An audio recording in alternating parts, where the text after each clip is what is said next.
बिस्मिल्लाहिर्रहमानिर्रहीम। मैं हूं नवी सती और बात करेंगे जो तेज़ी से इस वक्त बदल रही है सूरत हाल उस पर आज।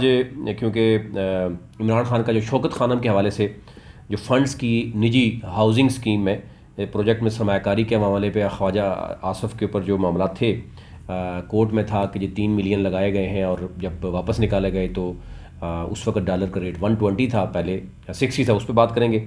इसके साथ साथ अब जोड़ तोड़ शुरू हो चुका है। एक तरफ शाहिद हाकान अब्बासी, इसी तरह मिफ्ता इस्माइल और जो है मुस्तफ़ा नवाज़ खोखर जो है उन्होंने एक जो है वो अलग से मामला लॉन्च कर दिया है। और इसमें दो तरह की राय है। एक तरह की है कि शाहिद हाकान अब्बासी को बाकायदा तौर पर नवाज शरीफ साहब के कहने पर लॉन्च किया गया और जो कि उनको कहा गया है कि आप जो नून लीग के और तहरीक इंसाफ या पीपल्स पार्टी के वो नाराज़ लोग हैं उनको एक जगह पर इकट्ठा करें और उनको बिज़ी करें, तो उसके बाद चीज़ें देखी जाएंगी। लेकिन दूसरी तरफ से दूसरा रुख भी दिया जा रहा है। इसी तरीके से पीटीआई के एक रहनुमा थे, आपको पता है वो जेयूआई में चले गए थे। उनको मुबैना तौर पर ये कहा गया केपीके से कि जनाब आप दोबारा से एक एप्लीकेशन दे दें कि भाई मैं इस्तीफ़ा नहीं देना चाहता, तो हम इस्तीफ़ा वापस कर लेंगे, गेम कर लेंगे, आप वापस आ जाओ नेशनल असम्बली में। तो उन्होंने एप्लीकेशन दे भी दी। फिर आज एक और सीनियर जो नून लीगी रहनुमा थे, इससे पहले भी उनके काफ़ी तहफ़्फ़ुज़ात थे नून लीग पे, पीर अमीनुल हसनात, उन्होंने बाकायदा तौर पर पीटीआई में ज्वाइनिंग कर ली है। कल आपने देखी होगी खबर, कल भी आपसे शेयर की थी कि लाहौर में एक तगड़ा ग्रुप जो था वो कुछ लोगों के साथ वो वहाँ पर खोखर बरदरान के पास गया, वो भी पीटीआई में शामिल हो गया, वो नून लीग के लोग थे। तो अब जाहिर है ये भी कहा जा रहा है नून लीग की तरफ से कि उनके पास भी बहुत से पीटीआई के लोग हैं, यानी जो शायद नाराज़ हैं। लेकिन अब जब तक वो पत्ते छो नहीं करेंगे अब कुछ भी कहना काबिल वक्त होगा। और माज़रत साहब, अब जो सूरत हाल है वो बड़ी गंभीर नज़र आ रही है। कराची में मेयरशिप के हवाले से अब ये कहा जा रहा है कि जो जमात इस्लामी और पीटीआई मिलकर जो है वो अपना मेयर लेके आएगी। जमात इस्लामी पर बड़ी तनकीद हुई है सख्त कि जी बहुत से ऐसे लोग जो शायद पीटीआई के या जी दीगर जो शायद पीपल्स पार्टी से जान छुड़ाना चाहते थे, 15 सालों से पीपल्स पार्टी मौजूद है, और अगर जमात इस्लामी उन्हीं के साथ इत्तेहाद करेगी तो वो वोटर्स जो ये समझता था कि पीटीआई के पीपल्स पार्टी अगेंस्ट उसने वोट दिया, तो डेफिनेटली फिर वो अगर मेयर भी पीपल्स पार्टी ले आएगी तो क्या होगा। अब ये कहा जा रहा है कि पीटीआई और जमात इस्लामी मिलकर मेयर लाना चाह रहे हैं। कामयाब होते हैं नहीं होते कुछ भी कहना कबल वक्त है। इसके साथ साथ पंजाब और खैबर पख्तूनख्वा में जो आम इंतखाबात की बात की जा रही है उसमें यह कहा जा रहा है कि जो पहले आरटीएस इस्तेमाल हुआ था वो नहीं होगा, उससे भी पहले जो मैनुअल सिस्टम था वो इस्तेमाल किया जाएगा। आज इलेक्शन कमीशन की फैसला है, उस पर बड़ी तनकीद का निशाना बनाया जा रहा है कि फिर तुम बहुत ज़्यादा जो है मैनेज किया जाएगा। लेकिन इलेक्शन कमीशन की तरफ से कहा जा रहा है कि बाकायदा तौर पर इस पर अवेयरनेस जो है वो क्रिएट की जाएगी, बताया जाएगा, मीडिया से जो है वो सेशन रखा जाएगा कि वजह क्या है, आरटीएस के बजाय जो है वो पुराना तरीका क्यों किया जाएगा और क्या वाकई फ्री एंड फेयर इलेक्शन उससे मैनेज होते हुए नज़र आएंगे, यानी उस पर तहफ़्फ़ुज़ात तो नहीं उठेंगे।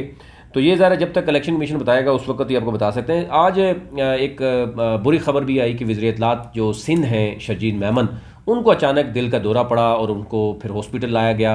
वहाँ पर उनको 2 स्टंट जो है वो भी डाले गए। ये भी बड़ा अफसोसनाक खबर आई थी। फिर जो मनी लॉन्ड्रिंग के हवाले से सलमान शहबाज का कि जी एफआईए ने जो है वो सलमान शहबाज को बिल्कुल क्लीन चिट दे दी, जनाब आप आएँ और भागें और खुले फिरें इस्लामाबाद में। और कुछ दिन पहले आपने देखा होगा कि उन्होंने एक ट्वीट किया जिसमें भी मिफ्ता इस्माइल को टारगेट किया गया और शाहिद हाकान अब्बासी साहब के कुछ चीज़ें जो है वो सामने आएगी। केपीके में आज़म खान जो है वो आ गए हैं, साबिक ब्यूरोक्रेट हैं, वो निगरान सेटअप में वज़ीर आला हैं। अब उन्होंने अपनी काबीना जो भी है वो तश्कील देनी है। पंजाब का मामला चला गया है इस वक्त इलेक्शन कमीशन के पास और उसमें अहमद नवाज सुखेरा हैं, उसमें आहद चीमा हैं और नवीद अकरम चीमा हैं। ये तो आपको पता है तीनों कौन हैं। अहमद नवाज सुखेरा अभी भी मौजूद हैं। ब्यूरोक्रेट मोहसिन नकवी जो हैं वो एक बड़े मीडिया ग्रुप 924 42 इनके मालिक हैं और ये भी जरदारी साहब के बड़े क्लोज समझे जाते हैं। और जो नजम सेठी साहब जो इस वक्त चेयरमैन पीसीबी हैं वो इनके चैनल में मौजूद है, वो लॉबिंग भी इनके लिए भरपूर लॉबिंग कर रहे हैं, वो नून लीग के करीब हैं। तो यूँ कहा जा रहा है कि अभी इलेक्शन कमीशन के पास मामला गया है, वहाँ मोहसिन नकवी का कुरा आसानी से निकल सकता है क्योंकि इस्टाब्लिशमेंट भी, नून लीग भी, पीपल्स पार्टी भी और यानी पीडीएम भी जब चाहेगी और इस्टाब्लिशमेंट भी चाहेगी तो मोहसिन नकवी जो है वो टॉप पे हैं। लेकिन अगेन ये कुछ भी कहना कबल वक्त है। कि इसमें क्या चीज़ें जो है वो सामने आ सकती हैं। क्या अब इलेक्शन, बात ये हो रही है कि इलेक्शन जो है वक्त पर होगा या नहीं होगा। अच्छा, साबिक वज़ीर-ए-आज़म शाहिद हक़ान अब्बासी के हवाले से बात हो रही है कि शाहिद हक़ान अब्बासी जो है वो, कुछ ज़राए ये भी बता रहे हैं कि वो शाहिद हक़ान अब्बासी जो हैं वो साबिक वज़ीर-ए-आज़म नवाज़ शरीफ के कहने पर उन्होंने जो नाराज़ लोग थे उनको इकट्ठा करना शुरू कर दिया और एक री लॉन्चिंग की बात की गई। तो उन्होंने कहा जी कि हम जनाब पब्लिक को इकट्ठा करेंगे, हम चारों सूबों में जाएंगे और जो नाराज़ लोग हैं, और पहले बलूचिस्तान और पंजाब टारगेट है कि बलूचिस्तान और पंजाब में जो नाराज़ लोग हैं उनको इकट्ठा किया जाएगा।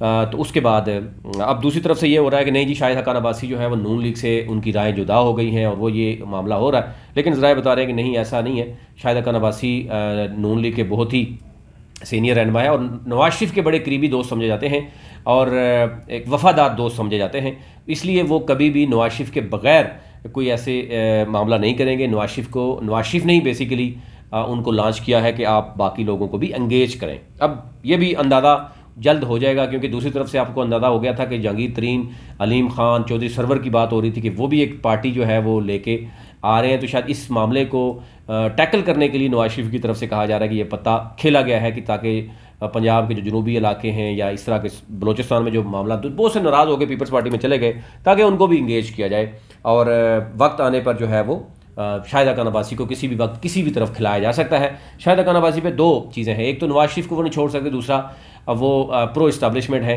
लेकिन ज़ाहिर है नैब के हवाले से बड़े उनके ऊपर जो इल्ज़ामात थे वो समझते थे कि वैसे उन पर इल्ज़ाम, ज़ाहिर नवाज शरीफ जो शाहिद हक़ान अब्बासी हैं वो मुबैना तौर पर उनके ऊपर जो केसेस थे वो वैसे बनाए गए थे और वो ये समझते हैं कि नैब का मामला, वो आपने देखा होगा नैब के हवाले से उन्होंने बड़ी बात भी की कि नैब और पाकिस्तान इकट्ठे नहीं चल सकते और उसमें चीज़ें आई। अब मामला आ गया है कि क्या जो इस वक्त जो MNS के ये नेशनल असम्बलीज़ के जितने भी हैं इस्तीफ़े वो कबूल कर लिए हैं, तकरीबन 80 के करीब हैं, 30 के करीब बाकी रह गए हैं। और ये कहा जा रहा है, ज़राए बता रहे हैं कि क्योंकि PDM नहीं चाहती कि PTI यानी इमरान खान दोबारा से वो असम्बली में जाएं और निगरान सेटअप में वो कोई रोल प्ले कर सकें। और जो पहले से मौजूद है राजा रियास और कंपनी, वो भी सख्त नाला है इस मामले में कि स्पीकर से और PDM से कि अगर आपने PTI को दोबारा लाने की कोशिश की तो फिर हमारा क्या बनेगा। तो यूँ कहा जा रहा है कि जो 80 के करीब तो इस्तीफ़े हो चुके हैं, मज़ीद जो 30 हैं उसमें से भी 15 इस्तीफ़े मज़ीद आ जाएंगे और 15 के करीब रखे जाएंगे, जो कि मौजूदा जो अपोजिशन है जो राजा रियाज की सूरत में उससे भी कम होंगे, तो डेफिनेटली वो कोई रोल नहीं प्ले कर सकेंगे। तो यूँ ये रास्ता रोक लिया जाएगा तहरीक इंसाफ का और 100 से ज़्यादा नेशनल असम्बली के मेंबर्स वो मैदान में आ जाएंगे, यानी वो उनके इस्तीफ़े कबूल हो जाएंगे और 2 असम्बलियाँ हैं वो भी तहलील हो जाएंगी। तो उस सूरत में क्या अप्रैल में इलेक्शन KP के पंजाब और जनरल इलेक्शन होंगे या सिर्फ KP और पंजाब के इलेक्शन होंगे। दूसरा एक रुख ये भी बताया जा रहा है कि पंजाब और KP के में इंगेज किया जा रहा है अभी इलेक्शन कमीशन, और नून लीग भी चाहती है कि पार्लियामेंट्री पार्टी बनाए, टिकट की करें। लेकिन ये बात भी हो रही है कि इस मामले को अप्रैल से डिले करके हम जून में कोई अगर बजट देने के बाद हम जुलाई में ले जाएं और हम यूँ कहें कि अगस्त 12 तक, तो क्योंकि असम्बली का टाइम है, अगर उसमें अब 60 दिन मज़ीद करें तो डेफिनेटली अक्टूबर में मामला चला जाता है। 10 से 20 अक्टूबर के दरमियान इलेक्शन का डेट बनती है।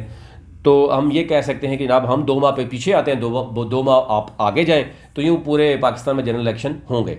अदरवाइज़ अगर अप्रैल में इलेक्शन होते हैं तो उसमें PDM को सख्त नुकसान हो सकता है। PDM एंगेज करना चाह रही है कि अप्रैल तक तो मामला जाए, इलेक्शन कमीशन को भी उतना कंट्रोवर्शियल ना करें अभी से। इलेक्शन कमीशन भी चाह रहा है कि एंगेज कर लिया जाए, लेकिन इलेक्शन के अभी आसार नज़र नहीं आ रहे। जो PDM का इस वक्त रोल है वो समझती है कि इलेक्शन अगर हो गए पंजाब और KP में, अगर हम हुकूमत करते रहे तो ज़ाहिर है पब्लिक जो है जो इस वक्त गमो गुस्सा है या वो मैंडेट है वो अगर PTI ले गई पंजाब और KP के में, आइंदा के जो जनरल इलेक्शन है तो डेफिनेटली उसमें तो बड़ा असर पड़ेगा। फिर नेशनल असम्बली की भी सीट्स मैक्सिमम PTI ले जाएगी और अगर उनका टारगेट ये इलेक्शन जीतने के बाद सिंध रहा या KP के रहा, बलूचिस्तान रहा, तो डेफिनेटली वो सूबाई असम्बली में भी अच्छा खासा असर रसूख बना लेंगे। तो यूँ जो है वो PDM को मज़ीद नुकसान हो सकता है। तो ये एक तो PDM के दड़ों में ये नज़र आ रही है बात कि वो जनरल इलेक्शन इकट्ठा करना चाह रहे हैं, इकट्ठे तरीके से वो मैनेज करने में कामयाब हो जाएंगे, अलग अलग करने में वो मुश्किलात उनके लिए होंगी। आपने अभी देखा होगा कराची में जो बल्दियाती इलेक्शन हुआ उसमें 30 घंटे तक रिजल्ट नहीं दिया गया, और अगर 300 के करीब यूनियन कौंसिल के लिए अगर वो इतना कंट्रोवर्शियल हो गया सिंध हुकूमत कि उसने करोड़ों रुपए के इश्तिहारात भी दिए, इलेक्शन कमीशन भी कुछ नहीं कर सका, तो जनरल इलेक्शन में क्या हो सकता है, तो उसमें ये चीज़ें सामने आ रही थी कि ये चीज़ें अभी नहीं होनी चाहिए। इबहाम मौजूद है, जब तक इबहाम मौजूद रहेगा मुल्क की मईशत कभी भी ठीक नहीं हो सकती। इस वक्त कोई भी बाहर से सरमायाकार नहीं आएगा।